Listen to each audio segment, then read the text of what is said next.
ఆంధ్ర తెలంగాణలో తక్కువ ఫీజులతో high quality results ఇస్తున్న ఏకైక సంస్థ తిరుమల్ ఐఏఎస్ ఇన్స్టిట్యూట్. మంచిర్యాలలో ఆయిల్ ప్యాకెట్ కోసం కారులో వెళ్లిన మహిళ. ఆ రోజు ఆయిల్ ప్యాకెట్స్ తీసుకొద్దామని బయటికి వెళ్ళింది సార్. ఆయిల్ ప్యాకెట్స్ తీసుకొద్దామని షాప్ దగ్గరికి బాబుని తీసుకొని వెళ్ళింది. మళ్ళీ రాలేదు. ఇక ఫోన్ చేస్తే ఫోన్ స్విచ్ ఆఫ్. కట్ చేస్తే కరీంనగర్ జాతీయ రహదారిపై శవమై తేలిన మృతురాలు మమత కేసును పోలీసులు ఛేదించారు. అక్రమ సంబంధమే మమత ప్రాణం తీసినట్లుగా తెలుస్తోంది.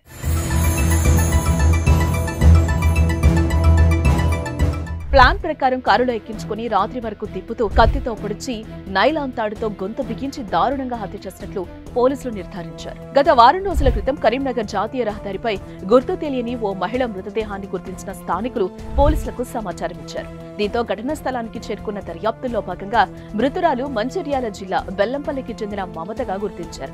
అయితే ఆమె ఒంటిపై గాయాలుండడంతో ఎవరో హత్య చేసి పడేసినట్లుగా పోలీసులు నిర్ధారించుకుని ఆ దిశగా దర్యాప్తు ప్రారంభించారు. అయితే మమత తన భర్తతో విభేదాల కారణంగా కొన్ని రోజుల నుంచి బంధువుల వద్ద ఉంటున్నట్లుగా తెలుసుకున్న పోలీసులు ఆమె అక్కడి నుంచి ఎక్కడికి వెళ్లింది అనే కోణంలో దర్యాప్తు చేశారు. అయితే స్థానిక సీసీ ఫుటేజ్ లో కారులో ఓ మహిళ బాలుడితో ఎక్కడికో వెళ్తున్న దృశ్యాలు గుర్తించిన పోలీసులు ఆ కార్ ఎవరిది, ఆమె అందులో ఎందుకు వెళ్లింది అనే కోణంలో దర్యాప్తు చేశారు. ఇక బెల్లంపల్లి కాశీపేటకు చెందిన మమత తన కొడుకు ధృవతో కలిసి జనవరి 27న కారులో బయలుదేరింది. అయితే అదే రోజు సాయంత్రం కొండనపల్లి శివారులో చనిపోయి కనిపించింది.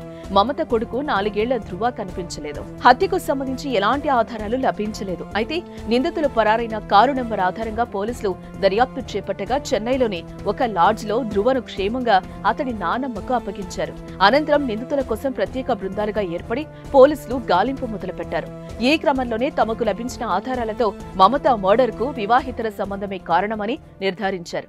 భాస్కర్ అనేటువంటి వ్యక్తి ఒక సింగరేణిలో ఎంప్లాయీగా పనిచేసేటువంటి వ్యక్తితోని పరిచయం ఏర్పడిన తర్వాత అతనితోని ఎక్కువ క్లోజ్నెస్ నుండి ఇల్లీగల్ కాంటాక్ట్స్ అనేది మెయింటైన్ చేసుకుంటూ తన యొక్క ఆర్థిక ప్రయోజనాలన్నీ, జీతం కానీ ఇతరత్ర ఆర్థిక ప్రయోజనాలన్నీ కూడా మమతకి చెందిస్తూ మమతను ఒక తన ఫ్యామిలీ మెంబర్ లాగా ట్రీట్ చేయడం వలన అదే ఇంట్లో తనకు ఉన్నటువంటి పెళ్లి కాకుండా ఇంకో ఉన్నటువంటి ఒక అక్క అయినటువంటి కుర్మల్ల నర్మద రఘు కలిసి క్లియర్గా ఆలోచించింది ఏంటంటే ఎట్టి పరిస్థితుల్లో మనం మమతను ఇక చంపేయాలి, లేకపోతే తను బతుకుంటే ఖచ్చితంగా మన తమ్ముడు మనకు దక్కడు, నా జీవితము పరోక్షంగా నీ జీవితం అంటే రఘు జీవితము మరియు నా తమ్ముడు భాస్కర్ జీవితం కూడా ఇబ్బందుల పాలే అవకాశం ఉందని చెప్పగా వెంటనే రఘు ఏం చేస్తాడు, తనకి ఇంటర్మీడియట్ లో స్నేహితుడైనటువంటి వేలుపుల కళ్యాణ్, ఈ క్రైమ్ లో అటువంటి అత్యంత ప్రధాన నిందితుడు వేలుపుల కళ్యాణ్ ను రఘు అనేటటువంటి ఇతను అప్రోచ్ కావడం జరిగింది. మమత తన భర్తతో దూరంగా ఉంటూ సింగరేణి ఉద్యోగి భాస్కర్ తో సహజీవనం చేస్తున్నట్లుగా తెలిపారు.